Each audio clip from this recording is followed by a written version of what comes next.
Bwana, siku ya leo ndio ilikuwa siku maalum kwa ajili ya kumaliza mzozo ambao ulikuwa unaendelea kati ya msanii wa Konde Gang na mzungumzia Ibra pamoja na bosi wake Harmonize.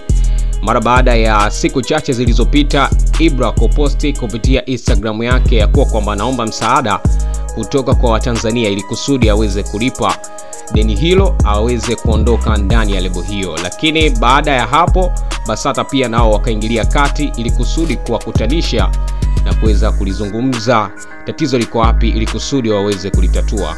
Sasa siku ya leo ilikuwa ndio siku maalum kaji ilitakiwa waweze kukutana kati ya Ibra pamoja na Harmonize kama bosi wa lebo ya Konde Gang, lakini Harmonize hakuwahi kutokea.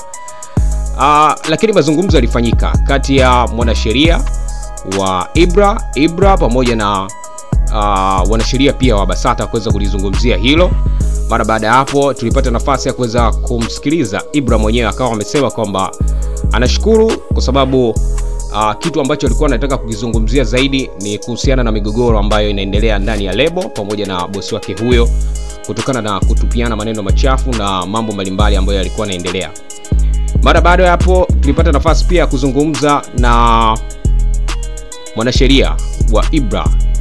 Hakuwahi kujitaja jina, lakini ninukuu hapa maneno ambayo alikuwa anasema naye mwanasheria wa Ibra alikuwa anasema Basata watakapokuwa na majibu juu ya kinachoendelea, Ibra ataweza kuendelea na kazi zake kama kawaida. Kuhusu Ibra kuendelea kufanya kazi zake kama kawaida, tunasubiri majibu kutoka Basata. Baada ya hapo ndio Ibra anaweza kuendelea na kazi zake kama kawaida. Sasa swali tunajiuliza sisi ambao tuko nje au watu ambao tuko pembeni, tunaendelea kufuatilia muziki mzuri wa Ibra pamoja na lebo ya Konde Gang, ina maana kwamba endapo yatatolewa majibu ndani ya Basata, Ibra kuondoka itakuwa basi tena?